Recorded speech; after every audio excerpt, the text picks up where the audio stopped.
It's like a murder mystery or who done it. Where is the coach going to go? Who's going to go? There's so many questions. There's so many false rumors, and it's such a difficult story to report. We're going to keep trying. We keep digging, and we get good reporters on here like we got tonight. Kevin Brockway will join us to talk about one particular rumor this after today about one guy withdrawing himself from the race. We just got, I tell you, I must give it up for Ole Miss and for Kiffin. They've done a masterful, and Jimmy Sexton, they've done a masterful job of keeping the lid on and only letting the things out that they want to get out.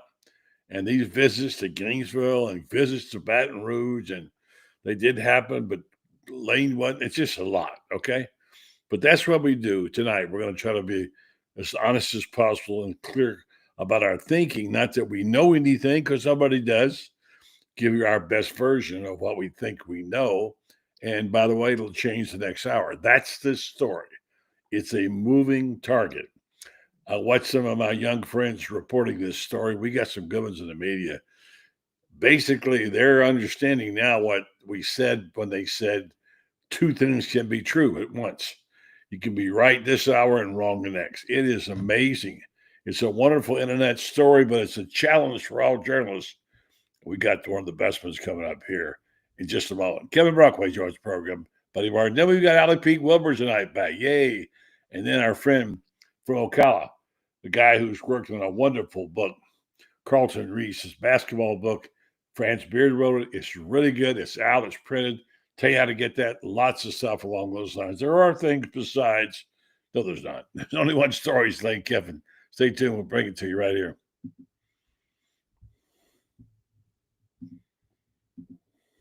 Yes, it's time again for Buddy Martin. Call him up and tell him what you're thinking. But be kind, because he's doing the best he can.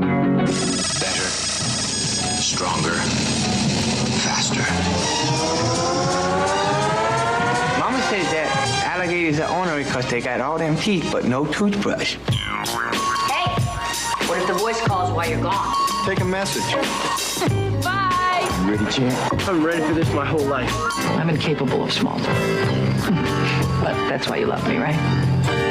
Kind of intimidating to be in the presence of so many great athletes.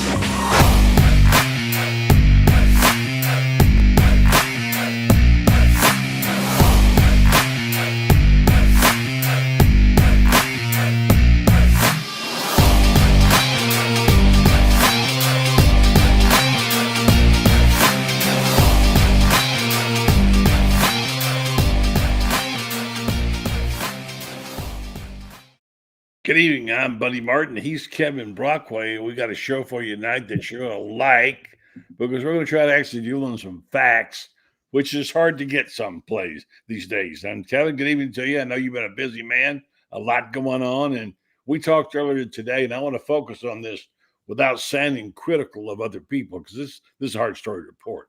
It's almost impossible. But there are things that pop up and people say them and they swear by them, and then you track them down. You spend your time as a legit reporter chasing down a lot of these rumors, and it's hard to know who to believe. So let me just say to you, how do you do it? How do you choose the ones you believe? And what do you do to fend off this idea that these rumors are flying right and left and you don't know what to believe? Well, I think you have to find the sources that are closest to the story. I think that's the main thing. Gary Smith, who was a former Gator Bait guy, right, went right to the source, went right to John Summerall, apparently, because he covers Tulane for NOLA. And Summerall denied that there was any meeting that took place and that was going to take place. Now, in fairness to Zach, or in fairness to Graham, perhaps he heard this from an agent, and perhaps it was supposed to be set up, and but it never followed through because Summerall didn't want it to follow through, because he doesn't want it to be a distraction before the game gets too late. I would give them a little bit of fairness on that, and maybe that they went through a party that was close to Summerall, perhaps an advisor or an agent. But anyway, bottom line is, they had to somewhat retract it, or basically say, hey, look, this meeting. Well, it said it wasn't going to take place. It's been canceled. But I don't think that there was ever a meeting that was going to take place. Okay. that Summerall was aware of. Let's put it that way. Maybe Well, they you were. know what? I agree with you on that, and I don't really pretend Yeah. to be on top of this story. Yeah. I don't. I've been down this road a lot of times in my career Sure. with these stories. I mean, I can tell you from 60 years ago, and not like it was today, but still, there are a lot of false rumors. I've been through with Foley. They sent ghost planes up to keep us from finding out things. I mean, Sure. it's been this is not like my first rodeo. It was not even my first cattle drive. But the bottom line is that I'm not saying I know something. I'm telling you what I do know is I don't know. And it's really a blind stab. It's hard to report. And it's like catching smoke. It's there and it's gone. I mean, literally, I've been right 1 hour and wrong the next. And so, I mean, in my lifetime, and you have too, you've reported stories that you were solid gold for your sources. And that was true, but then it changed. Yeah, no, and listen, that it's happened, but I don't know about this one, buddy, in terms of Summerall having knowledge that a meeting was taking place. Unless he was so incensed that it got out, maybe he was just in deny mode. He could have been, but it sounds to me like, based on some people I talked to, that it was really taken by surprise by this whole story. Now, the only thing I can tell you that I know is I've always heard the $15 million a year figure, and apparently it's right now they're saying 10. I initially heard 7, but that's what's out there from Florida. That's what he's looking for, and I think that that still holds. So whoever's going to get him is going to have to pay. Make him the highest paid coach in college football over Kirby Smart, who's won 2 national championships. Here's why I think you're correct. Now that I think you would be correct, because you're a very good reporter and you're careful, is that I have the best source I have on LSU I've had for 10, 12 years.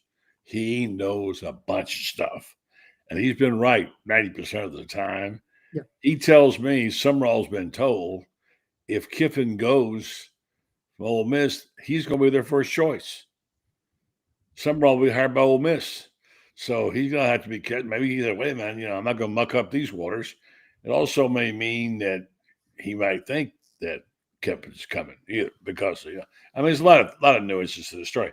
And I want to say this, sometimes you can theorize, you can almost paint a fictional scene and get a truer picture of what things are like this. This is just one scenario. There are many scenarios. This is one. I don't say it's true. But I'm thinking, all right, I'm Jimmy Sexton. I'm driving this bus, and I'm Florida, without a president, and obviously an athletic director that's got his butt on the line here needs to be right.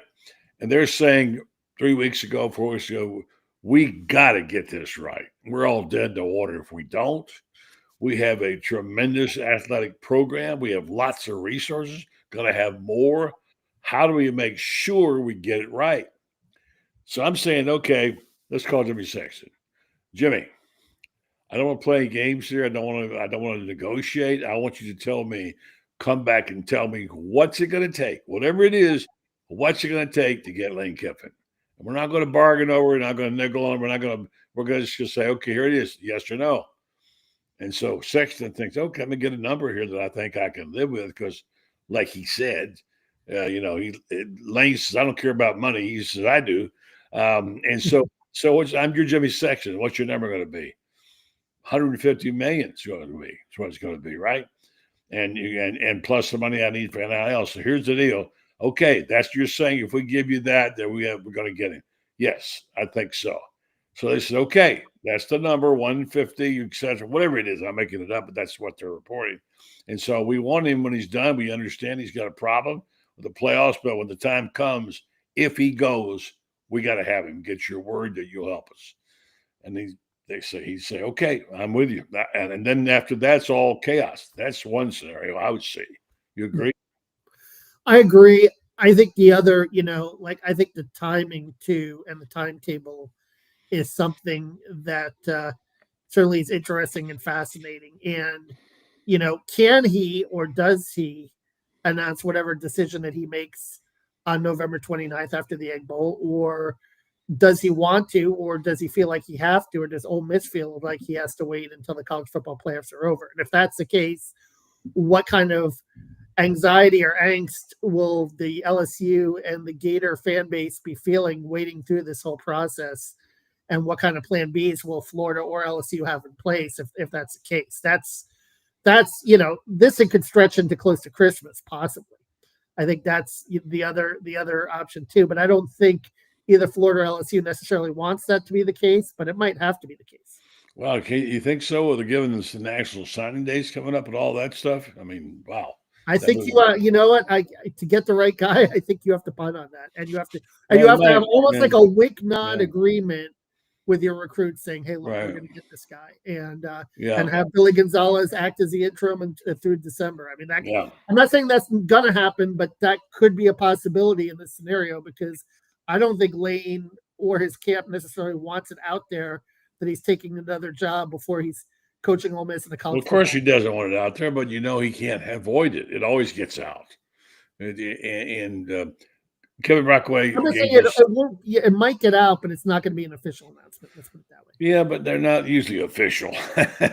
They're usually official later when they get out. They have their own lives. This is a really difficult story to report. Sure. And so, cut my colleagues a little slack here. We're going to be some things that we're going to take based on someone telling us something.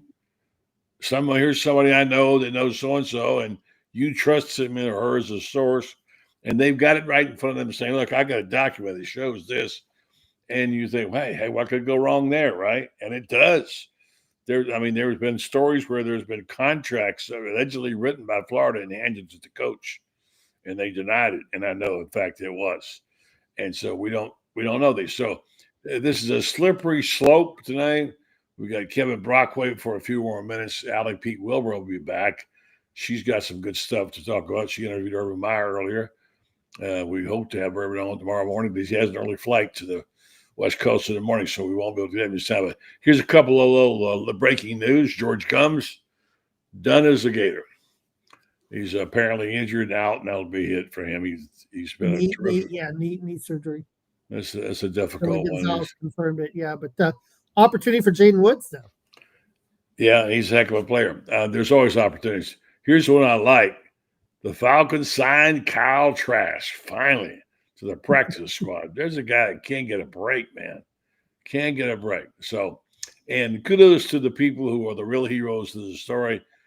Another sellout. Tennessee game marks a 17th straight sellout for the Gators. This is a team that is just barely hanging on, and they're selling it out. 17 straight. I mean, give them something. That's got to be one thing that's got to be, got to be attractive to Lane Kiffin. Prime time game, and I think the weather won't be terrible. And then you've got honoring Urban before the game. There might be and the 10-game winning streak against Tennessee at the Swamp. You can't discount that. This is going to be the last time that they play on an annual basis because of the fact that the change in the SEC schedule. So there's still a lot, and I think this is a winnable game for Florida, believe it or not, because of the history and because Tennessee's got a really bad defense. I mean, this could be a game where Florida could have to score. They could get it off and throw it to the right colored jerseys. And I've got to tell you, my heart, I know they made a bunch of mistakes, but my heart went out to those guys. They played their ass off in Oxford, and they didn't get it, but they played. Again, kudos to what the players and the coaches did there in a difficult situation. Let's do this. I mean, go ahead. Yeah. Go ahead. I was just going to say that you can see why Lane Kiffin is such an attractive coach by how they played offensively. Now, he had some wonky play calls near the goal line a couple of times when he should have just pounded it in with Lacey. But for the most part, the way they play offense and what he can dial up, is tremendously exciting. And the big plays on defense, the big plays too as well. All right, so let's do this quick shout out to our sponsor, Allie Peak Wilbur, standing by. She'll be here. We'll get our take on things, and we'll have a little collaborative solve the whodunit mystery. Sherlock Holmes should be here for this one. What in the world is going on with the coach of Florida? So stay tuned. Allie will be right here. Meanwhile, I want to tell you about what my friend Jeffrey Meldon is doing is unbelievable. No school has ever done this that I know of. This Friday they'll play. Is it Merrick? Is that the name of the school? And they'll play Merrimack. Yeah. Merrimack. I'm sorry. Yeah, they're not a big name school, but that's not the important thing. They're giving away 10,000 replica championship rings. giving away. So, man, I've seen the rings. They look great. So all you got to do is have a ticket and go to the game. You get one of those replicas. These are the kind of things that Meldon Law does. They do wonderful things for themselves and for the Gators. And they, of course, are the only official law firm for the Florida Gators. Jeffrey's a longtime Gator, a guy that's not only an excellent attorney, but a real good guy and a guy that loves this basketball and football program. So, and also, by the way, if you need help legally, go to Meldon Law. They won't back down. Well, let's go see what our colleague in Tampa is doing. Every time I look up, her numbers keep growing. She gets bigger and bigger audiences. I think she just passed 5 million, I believe. And she's done a great job. I'm proud of her. Allie P. Wilbur. Good evening to you, Allie. Hello, how are you guys? You're a different place. I am. My office is getting renovated, and unfortunately, the cabinets have been delayed. So hopefully, in the next couple of days, we'll have an office, but we'll see. Well, looks good. I like it. So it looks very holiday-ish. And by the way, so can you bring us a new wrinkle to the story? Maybe give us who's the new coach of Florida going to be? Bill Belichick's coming, right? Is that right? They're the next coach. I think maybe that's the only person we can confirm at this point is not coming. Is Bill Belichick. It is never a dull moment in Gator Nation. There just is not. I'm still pretty confident that it's going to end up as Lane Kiffin, but I don't know how you guys feel, but at first I was like, oh my gosh, this is great. This is great for content. This is so fun to talk about. Like, pretty ready to get off the roller coaster at this point now, though. Can't. And that's the thing. It's like I was telling somebody last night. Shane, I'm so tired of this story. I said, Shane, you remind me of the guy who was a stockroom boy at Publix. When Publix gets a hot item, they want to sell thousands of them, and the owners and managers are happy, and the stockroom is going, boys going, crammity, I'm tired of this, But we're tired of it, but the fans can't get enough of it, apparently, Kevin. I mean, it's just I think it was Scott Carter tweeted tonight that like this would make an awesome movie. And it's totally true. This is just you could not make up some of the plot twists that have happened. And you guys have been around even longer than I have. And some of the things that we've seen, like I think we've seen maybe some planted stories. I think we've seen some things leaked on purpose. I think we've seen some things kept quiet on purpose. Like, I feel like there's lots and lots of layers to this. Screw the reporters and journalists. We're going to screw them. Listen, Jeremy Foley sent up ghost planes to try to evade us years ago. I've been through this a lot, and I know it's hard. I want you guys to get a scenario. Just tell me, make up one, say, okay, here's what I think has happened. This is why we're here now. And I'm going to give you one. It's not mine. I must say, I don't know the person's name. This is the kind of thing that makes sense. The step-by-step, blah, blah, blah. How did we get to this point? Now, you listen to this and then come up with your own. Okay. This guy is an Oxford resident. He's an Ole Miss fan. And he said, here's just the educated guess of how it went down. Number one, Florida job opened. They expressed interest in Lane. 2, Lane's agent, Jimmy Sexton, started negotiating a deal with Ole Miss to increase his salary to the highest in college football history. 3, Florida matched Ole Miss's offer. 4, Lane's intrigued by the Florida offer. His heroes are Pete Carroll and Nick Saban. He wants to win a championship like them. 5, Lane's publicly saying he wants to stay at Ole Miss because he's sincerely happy at Oxford. Internally, he's considering it, but unsure. 6, LSU job opens up. They offer the same or more money than Ole Miss in Florida. Number 7, Ole Miss starts to get frustrated with Lane's lack of acceptance. The public drama surrounding this starts to boil over. Number 8, Lane's big reason for staying in Oxford is his ex-wife, his son, his daughter being here. He thinks his best shot at a top 5 recruiting class in Ohio State level money is LSU in Florida. He tells his family he's torn, but the only way he'd move is if they would support it. Number 9, Ole Miss issues the ultimatum. They fear Lane leaving too late this year would mean that they can't hire another coach of Lane's caliber. They're also tired of the drama. Number 10, Lane takes a trip to LSU in Florida. By the way, he didn't, but his family did, apparently, to get support from family, and because he's legitimately unsure of what to do. Lane is unhappy with the pressure of the ultimatum. Number 11, finally, media coverage leaks visits. Lane's agent leaks the ultimatum. But what do you think? Like that? Well, so I think that there's probably isn't truth to some of that. I think there's some things probably inaccurate. One, he lists Pete Carroll and Nick Saban as Lane Kiffin's idols, but doesn't mention Steve Spurrier, Right. which I think is a hole in this story. He wears the visor because of Spurrier. He talked about how he wanted to be Spurrier, that he is cocky the way he does because of Spurrier.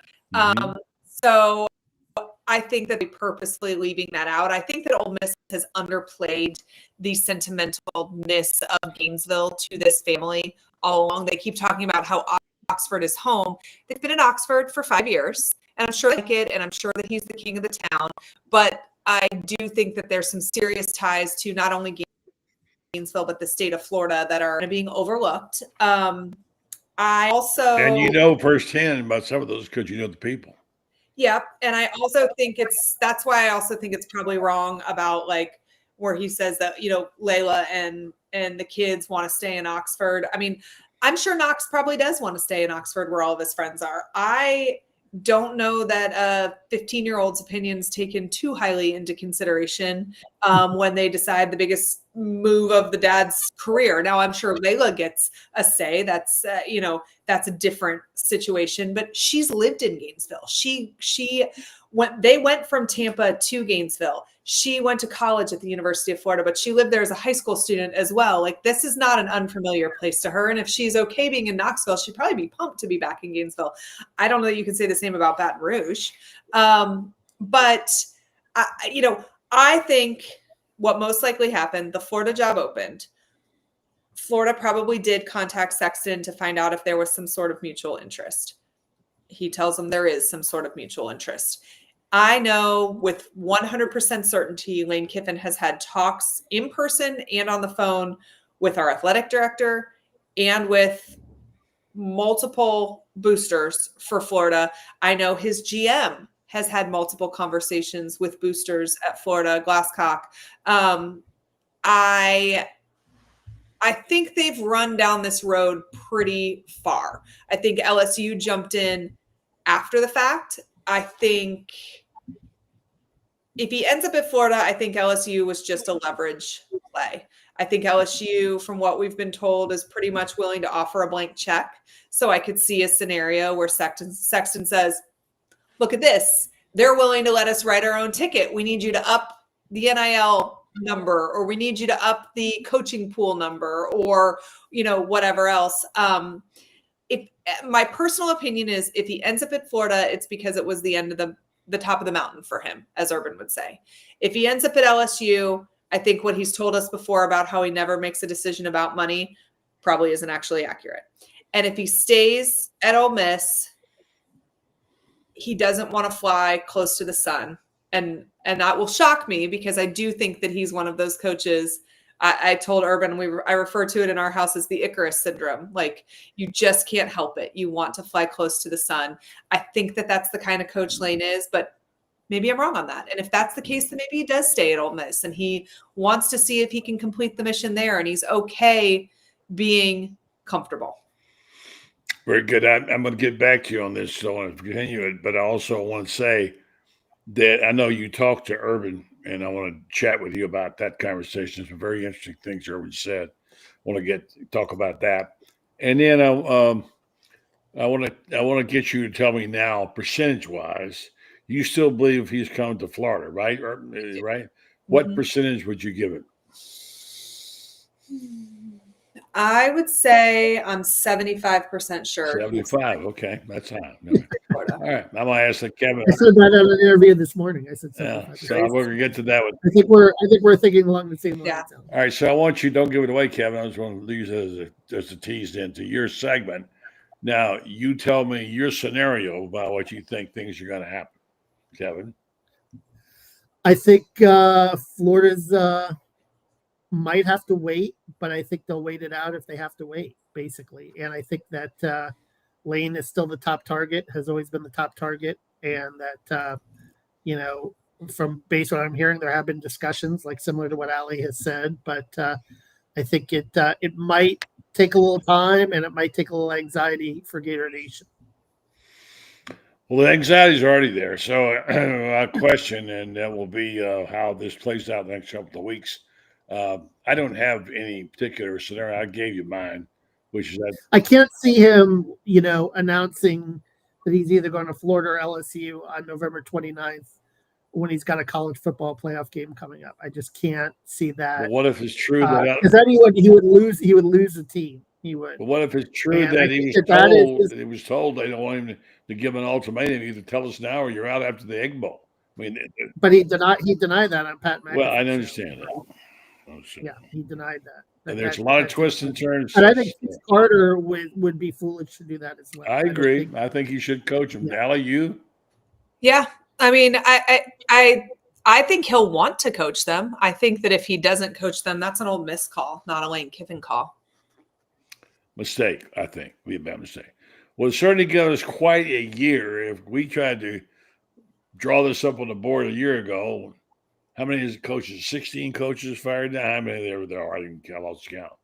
And talk about what this chaos this creates. Mm-hmm. It is like dominoes. It is like the game of dominoes. And they start falling over here. And now we're just beginning to see. It's like I said, what a great movie for Imelda Marcus, because it's when the other shoe drops. The other shoe is what we're waiting on, because these things don't happen just singularly. One happens and that creates 5 things that happen, and who knows? I mean, who knows what in the world? I hear Ole Miss won't Summerall. That's my really good source if it was Kiffin. I don't see him going to Baton Rouge. I don't know why. Mm-mm. First of all, Baton Rouge is not the garden spot of America. If you've been there, you know what I mean. It's not a great town. Oxford has a lot more to offer in that regard. It's great fans, great fan base, lots of money, etc. But I think Lane's past that time when he's playing. He stays not playing for a statue. He's past that time of needing all the affirmation of large crowds, although Florida with 17 straight sellouts is appealing. I just don't think it's a personality fit like it maybe had been. And so Florida would be the perfect alternative if, in fact, he leaves. And I've been saying till a week ago, I didn't think he's going to leave. I thought he was going to stay there. And then after the things happen. So I honestly do not know, but it sure is a heck of a story. So, and one is going to go away. And I don't agree with Kevin when he says they'll wait until Christmas. That's just not going to happen. They can't do that. Something's going to have to break. Something's going to have to happen. I know somebody's going to go somewhere and say something, and they'll say, "Okay, I'm tired of this." And the big money guy will say, "Give me my checkbook back over here. I'm tired of this." They're not patient, these boosters. I don't know, but I think absolutely that he's the best guy for the job. I don't even know where to go. I mean, Key from Georgia Tech is getting a little run now suddenly. What's interesting is when Florida made a big coaching change years ago and hired Ray Graves, he was from Georgia Tech. That started it all. That's when Georgia Tech, of course, had Bobby Dodds, the head coach, and they were a national power. But I don't know. Is there anybody out there that we've missed, guys? If you went back into the LA, if you stand it and said, "Okay, now I can have this guy and that guy or that guy." Is there anybody that you think is attractive? I mean, I think if it's not Kiffin, I think you call Lincoln Riley and make him say no. I think he's pretty similar to Lane, maybe slightly less drama. But after those two, there's a pretty substantial drop down. And here's the thing. I think that there are other guys like Mike Elko that exist.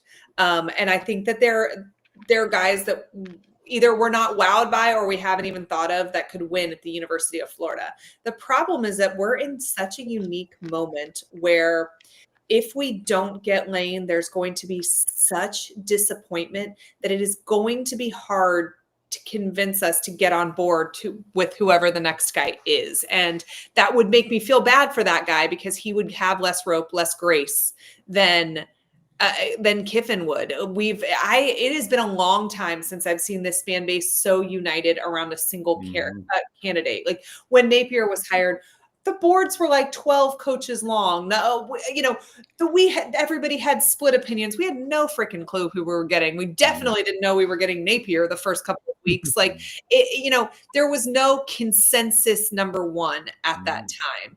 And, I think that's the same thing with McElwain. Like, Dan Mullen, there was pretty much a consensus because that kind of made sense since Strickland had just come from Mississippi State. Mullen had been here. But I think you have to go back to Urban prior to that for like a real consensus. This is who we want. This makes sense. But even there, we lost it. I was going to tell Allie, let's not forget that, buddy, you were on the tarmac in Ocala thinking they were going to bring back Chip Kelly, remember? Well, that time during a few years ago. That was a little more to that story, by the way, than people know. Yeah. That story was real.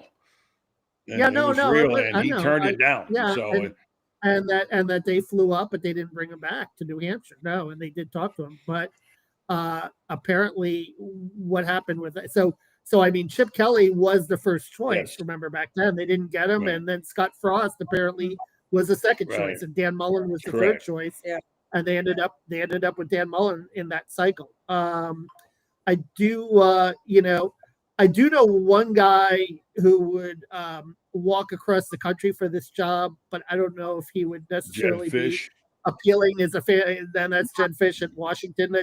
Listen, he's got a Spurrier tie. He's a pretty good offensive coach. His teams have always turned around a really bad Arizona program, and that might be somewhat palatable. But Lincoln Riley, I think if it were a year ago, Lincoln Riley with all his struggles at USC, but I think he feels like he has USC back on solid footing now, where I don't see him leaving. But I do agree, you would probably try to tell him to say no. Yeah,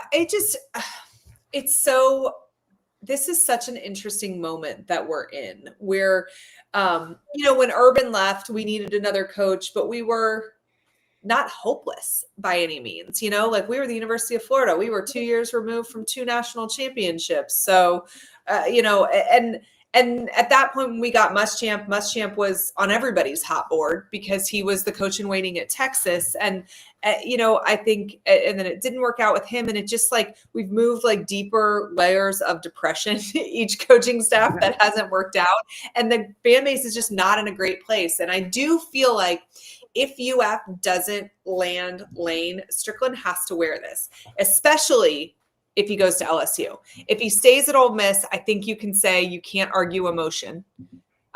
He's comfortable. They've made him kind of a king there. He wants to see this out. No, it's not on the same plane as Florida and LSU, but he's happy, and you can't argue with that portion.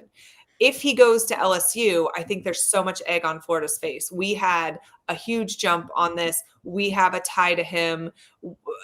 It would just be straight up losing to Ole Miss. And, but I think this is the most important hire Scott Strickland will ever make. And if he hires Lane and Lane doesn't work out in 5 years, I don't think Strickland gets blamed for that. We all wanted him, and it just didn't work out.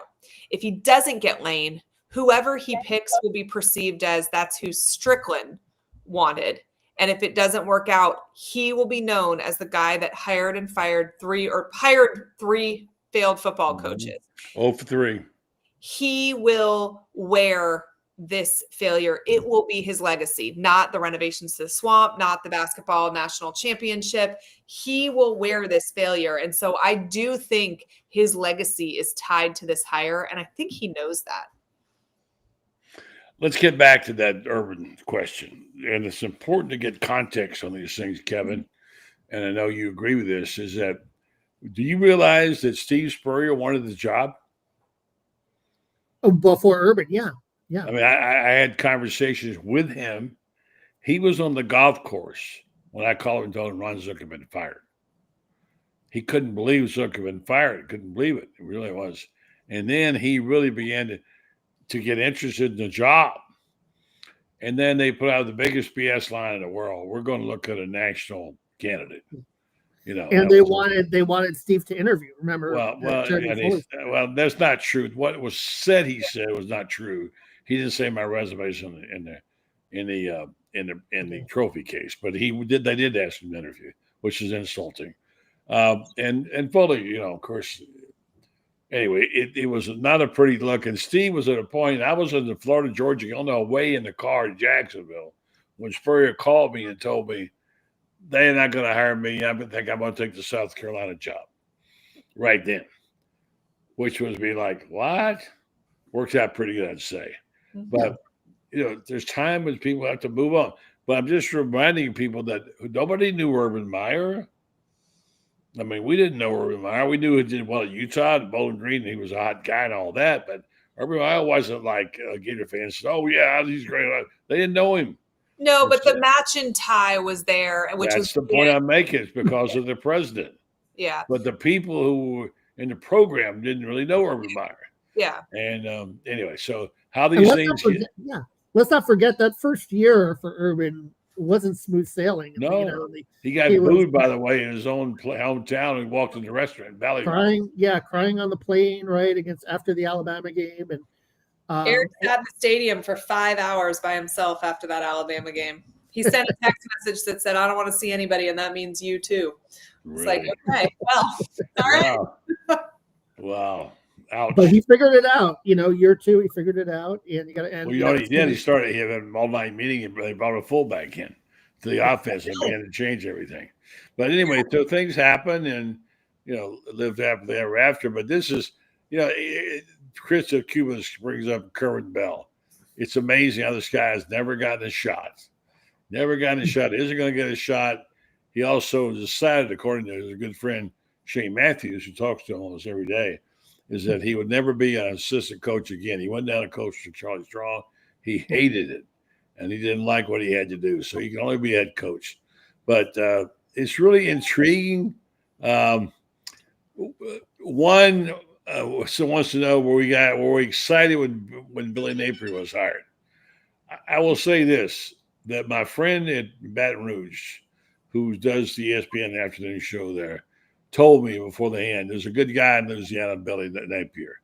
And if LSU doesn't get their guy, Brian Kelly, they may go after him. I wasn't particularly excited about it, but I thought, well, what the heck? Let's give it a shot. How did you guys feel when I believe was hired?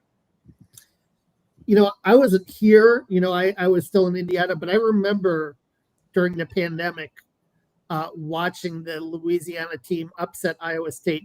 And don't you think that this is amazing? Urban had one more win against a ranked team on the road at Louisiana than he did in Florida.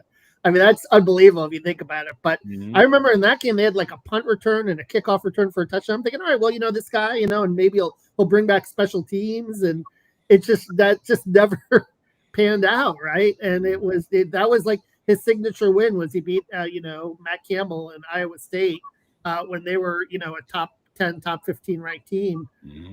Remembered watching that game. But I think the problem with, Billy is everything he thought he did that worked at Louisiana was going to work here. And it was just a different level. And it's just obviously including the entire staff. And I mean, and in hindsight's 2020, when I talked to Urban the other day after we were off the air. We were still kind of, we were talking. Eric came over, sat down, talking to him. They're talking about the upcoming game and stuff like that. And Urban notices that my producer has a ball over his head. It's a Florida State football, and my producer is a Florida State. He's like, TJ, is that a Florida State ball? And TJ, yeah, coach, it's signed by Bobby Bowden. I'm actually a Florida State guy. And he goes, if I was a little bit younger, that would really piss me off. Kind of goes back into the conversation and stuff. And I just, was kind of thinking about it and just the intensity of every single thing that he did. I should have known earlier that Napier wasn't going to work because of that, because I've seen firsthand what wins, and it is not lackadaisical. It's not, we're just going to give it our best, and every day we're going to get a little bit better. It's practicing until you can't get it wrong. It's attention to detail. And it's so interesting to be reminded about that in a non-football conversation, because you either are wired like that or you're not. Bloody Tuesdays, Urban had. And not only that, Allie, but you will know because, obviously with Eric too, is that a team takes on a personality of a coach. 100%. And that's what was the problem, in Can the I tell Navy you, era. Yeah. 20 years later, my husband still has that personality. When I watch him coach our 5-year-olds at the soccer field, and I hear 46 efforts of a relentless effort, do this, do that. It's every urbanism that was said over the time that he was there, and it still dictates the way that we do things in our household. That's how ingrained it was in every single one of them, and that's why it worked. I'm laughing because my wife, who, by the way, is under the weather right now, thinking about her, she has 2 sons, and one's a pastor, one's a sheriff of Bay County. Mm-hmm. When they were small, and she's the sweetest, nicest, most gentle person you ever met in your life. But she had a green hairbrush. When the green hairbrush came out, trouble was it. I've said if there's ever martial law in Bay County, that green brush will be the reason. So when I first met Tommy, it's still around. He went and got it and said, look, I thought, man, that's a great symbol. So, yeah, I mean, it's like everyone had a green brush. We all have little things. And there's a lot of things about coaches. Spurrier, for all his, easy rider, to use a 60, 70 reference, the laid back deal, he was absolutely, I mean, Kerwin Bell told me this, said Spurrier, and he worked with him. He said, in matters of things like lining up properly and getting your landmarks and receiver, you better get it right on the spot. Right on the spot. Mm-hmm. And so these coaches are all precision oriented. They're not just guys that make up plays in the dirt. And but no, it's just, I just wonder, where did we lose it along the way? What was the one that we undid? I mean, of course, Urban leaving, and then we had all the M coaches. None of them seemed to work out. The guy that should have been the guy really was, well, several, but Mullen should have been it. What happened to Mullen? Why did he fail? He came in, we were excited. He was putting numbers over the board. He's got Urban's background, and you think, this is a guy, and boom, the next thing you know, he was out of here. What happened, Allie? I think it's twofold. I think, and I think I've shared this on this show before, but the first season that Mullen was there, when we played LSU at home, it was the 10-year anniversary of the 2008 national championship team, and everybody was back in town. And we went to walkthroughs on Friday before the game. And, he welcomed us in. We watched practice. My kids ran around. He stayed and talked to us for like 45 minutes afterwards. Everybody else had left. And one of the things he talked about was that this team didn't love winning and they didn't find football fun. And he felt like it was his job to make them understand, like, you're in college. This is the best time of your life. You're getting to play a game, here. This is an amazing opportunity and it should be fun. And I think about that when I think about later on people saying that, like, people missed curfew. He didn't punish in the same way that maybe he should have. He let things slide. And I do kind of wonder if that started from trying to allow these guys to enjoy what they were doing and make football fun again. And it kind of went off the rails. And then I do think there was some internal strife with the UAA. And I know for a fact he really wanted black uniforms, and they kept telling him, no, Florida doesn't do black uniforms. So he became Darth Vader instead. And I think that there were a million little micro battles like that were very frustrating for him. And, Vernell Brown was on the staff at that point, and I sat with him it was like a recruiting event during the summer before his last season. And, he's coming off a 10-win season, everything. There was no indication at that point that the wheels were going to fall off that next year. But he's like, man, we're in such a hard time right now. We're trying to get a recruit down here. And he says, okay, well, Georgia paid me $10,000 to show up. Alabama paid me $10,000 to show up. So I want to make sure before I come, you guys are going to pay me $10,000 to show up. And it was right before they were allowed to do things like that. And Vernell was like, man, our hands are so tied. Everybody else is doing that. We can't. University of Florida is not going to let us bend the rules at all, for sure. So it puts us in such a hard spot recruiting. And I think about all those little things and the recruiting battles we lost out on. And I do think all of those little things add up to kind of being exhausted and just checked out of the situation, which is I think what happened. Wasn't there an edict during the from administration before the Napier era about not recruiting guys from IMG because they were concerned about that, and Dan wanted people from IMG apparently.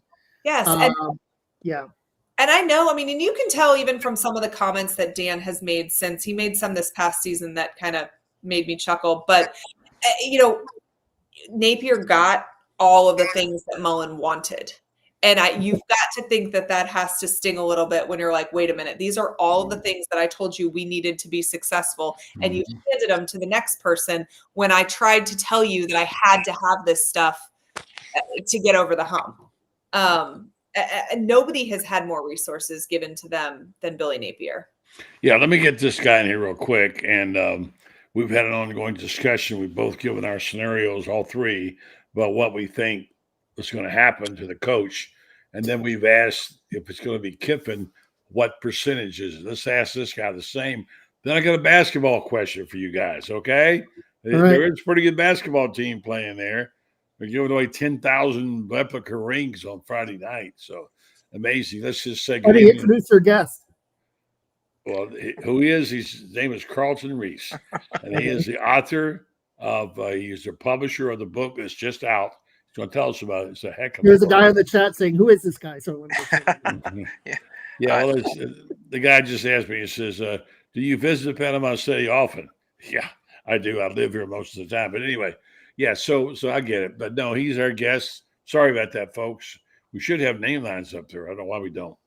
And so Carlton, my good friend, has done a fabulous job on this book. I'm going to try to pull it down here. It's out now, guys. It's actually, we printed this book ourselves. And so let's see. Jake Slaughter. So, hold on a second. Let me get it for you here. I just saw bolted on Jake Slaughter.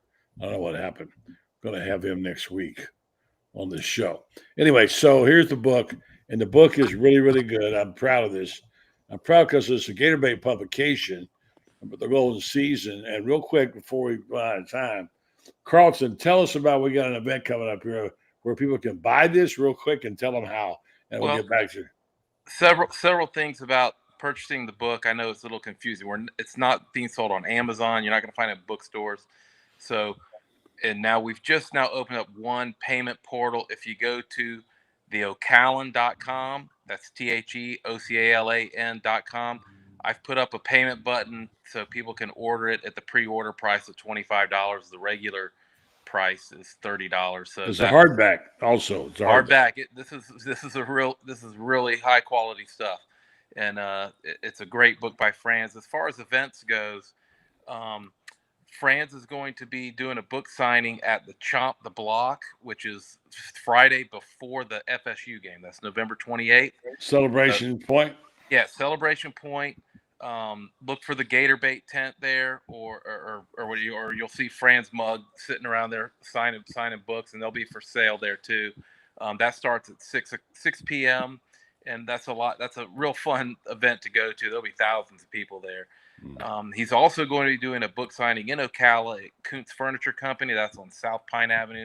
That's going to be December 3rd from 2 to 4 p.m. You can buy the book there. If you've already bought the book and want to pick it up and not have it shipped to you, you can go pick it up at Kuntz. We'll give you those details when you order the book, and Franz will sign it there for you. And there's an email address if you need to have information, right? So yeah, you can go if I've talked too fast for you, send an email to thegoldenseasonbook@gmail.com and say, hey, I want the book. Where do I go? And I'll send you the link to the Ocala. I think that there's going to be some other links up soon of where to get the book. But for now, I wanted to expedite this so people could buy their single books that way. Okay, now if I can get it off the screen. But I'll go back to the conversation that we were having about the likelihood of Kiffin being the coach. Alex was 75%, right, Alec? That's what I said. Mm-hmm. And what did you say, Kevin? It's the same thing, 75%. I said in an interview this morning. He'll be the coach. Not that he'll get the offer, but he'll be the coach. Give me yours, Carlton. Well, I was about 50-50 the whole way, but since there's been no denials or anything, I'm going to push it to 55-60%. I'm not quite as confident as Kevin and Allie. They know a lot more than me, though, to be honest with you, buddy. So just that's my gut telling me that it's a little over half, but it's not enough to make me push the betting line on it. Yeah, not kidding me. They don't know dits just like me. Okay, we don't know nothing. We don't have any idea. We're just guessing. We have an informed opinion, Allie, right? An informed opinion. And I think Allie's pretty sourced in. I think she knows. Allie knows a lot. She doesn't tell. I'll give her credit. Yeah, she hides a lot of her stuff here. All right, so as we go out to basketball, got a number one. Well, not number one now, but they're playing like it, and they're getting better. They solved some of their problems against Miami, Kevin, and a few. They've got the best front court in America. Their guard play is getting better. Give me your take on the basketball scenario, Kevin, and let's get everybody's take on. Is this team good enough to win and repeat? Repeating is tricky. You may be the best team, may not. Is it good enough, Kevin? Right now, it looks to me like it could be a second weekend team, Sweet 16, Elite 8, but I'm wondering about the guard play, in particular the shooting. Now, Urban Klafschar showed a little something in that Miami game. Finally. Did a nice job, 4-7 from 3, but Boogie and Xavier were 0 of 10. So, that's where, and buddy, the 3-point line is so important in college basketball. Your front court can take you, rebounding and getting second chance points is important too, but you're going to need that shooting, I think, to improve to be a Final Four national championship team. But, it could, you never know. But it's still the early stages, and some of it also is shot selection. It's finding the right shots at the right moments. And that's something that can be worked on during the course of the season. But I think there's a little bit of apprehension with regards to Xavier Lee and Boogie Flan right now in terms of, being what they were built to be versus what they are now, which, might not be as high as some people expected or, certainly. But Boogie is, I think the FSU game was Boogie's best game. He showed something there. And, he's going to have to continue to do that because it's a pretty tough stretch coming up after Merrimack because you go to San Diego, you've got TCU and possibly Wisconsin, and then you've got Duke and UConn. All right, Allie, Thomas Hoff is the bomb. Tommy Hoff, he is really amazing. They're talking about him being a lottery pick, maybe. And the second thing is that Todd Golden did a nice thing. Went down to Orlando, and Will Richard came to town to play against the Magic and presented him with a national championship ring. It's a nice video on that. That's a nice story. And I forgot Will Richard was the first guy that committed to the coach. So that was a good start. So what is your take on the basketball team? Yeah, well, and Torian Green flew to give Elijah Martin his as well, which I thought was really cool. I mean, this basketball team has a lot of work to do. They lost a ton of talent, but I think they're well coached. Well, only 3 of the best guards ever played, and all played at one time. Other than that, nothing. Yeah, and that's going to be, we're really going to have to lean on Tommy here. Like well, some younger guys cut their teeth, but I think this team is going to be really good come February and March, which in basketball is all that really matters, right? I've seen so many fans say different things online about this team, and they're not who we thought they would be or whatever. In college basketball, it doesn't matter what's happening in November. This is your growth period. This is where you cut your teeth. This is where you figure out what your roster depth is like and what you have. I still believe that they're going to be very good.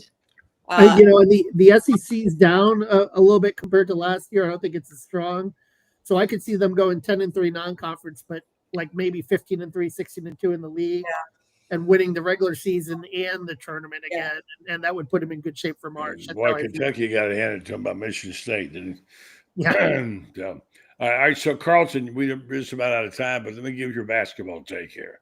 Well, as good as their front court was last year, they won the national title because they had the best backcourt in the country, in my opinion.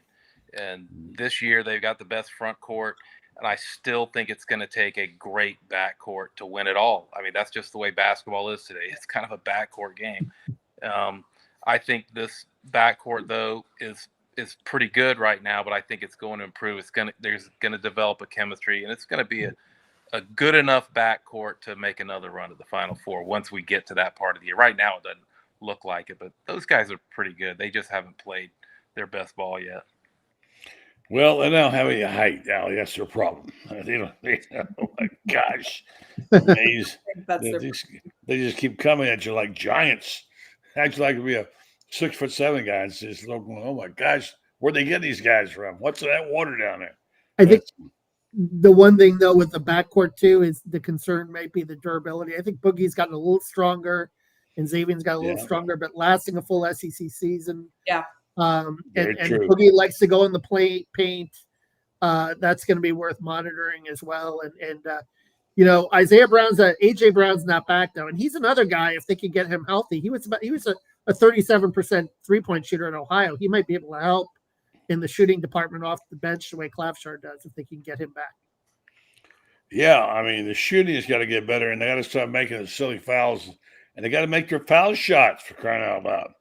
We just took it for granted that they would step to the line at the end of the game. They would always make their shots, and they've got a ways to go, but still it's early, and I have confidence that Todd will find a way to get this team coached up. And like you say, it's a long season. Guys, great job. Let's hope sure soon we're talking about the new coach at Florida. I personally hope it's Lane Kiffin. I didn't think it was going to be, but now I've come back to thinking it is. That means they're going to go the other way. When I get on the bandwagon, they go the other way. But so we all well, then get off the bandwagon, buddy. Yeah, I know. I got to get off there and start doing. And listen, I hope I'm wrong because I want this thing to be over with soon. Well, I know you do, but it's like my boss at J.C. Penney's when I was in high school. I worked there, and he was his daughter was actually took her on my first date. But Jake Ott, God bless him, God rest his soul, he was the tightest guy in the world.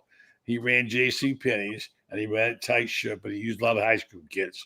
And on Christmas Eve, the people started coming in there, and Jake then was getting close to closing time, and Jake was having a great time watching those people spending money.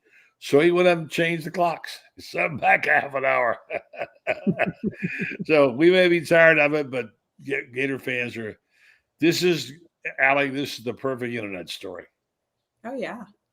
Yeah. I mean, there's so many twists and turns to this one. It's been so interesting to watch. I don't think it's over. If the reports are true that an ultimatum, which Lane has said it was not an ultimatum, but maybe we'll come up with a different adjective, strongly suggested that he decide by the Egg Bowl, then I think that we'll know something, in another 10 days. If not, then maybe that's true that they didn't give him an ultimatum. I don't know. But the longer it drags out that Florida doesn't have a coach and we don't have, any other plane trackings to, LA or whatever, any of these other cities with potential candidates, you have to, I don't know, kind of have to feel good. Because at the very least, Florida thinks they're waiting for something if they're not moving on to someone else. And that same thing, if LSU hires somebody, we'll know they're removed from the situation. All right, great stuff, guys. Appreciate you, Kevin. Appreciate you. What was that noise? Carlton, appreciate you. Is that just me? It was Carlton going on. Okay. Hey, and Alex, thank you. It's okay. You're good. All right, guys. Good night. Thank you very much. Good night, guys. I'll catch up to you. All right. Thanks, folks. Listen, thanks for watching. And I know that Carlton thinks he's gone, but he's not. So let's see here. Buddy, can you? I can hear you, but we're done. You can hang up. All right. Thank you. Oh, I had one thing about the book. Well, you got to do it quickly because we're out of time. All right. Go by the Gatorbait tailgate this Saturday. Franz will be there selling, signing books if you want to go. All right. And that will be, we'll look it up. And you went out. We don't have you on, but thank you, buddy. Appreciate it. All right. Good job. All right, folks. I wanted to remind you, running out of time tonight. Titan MRI and Imaging now has 3 locations. They're one of our major sponsors.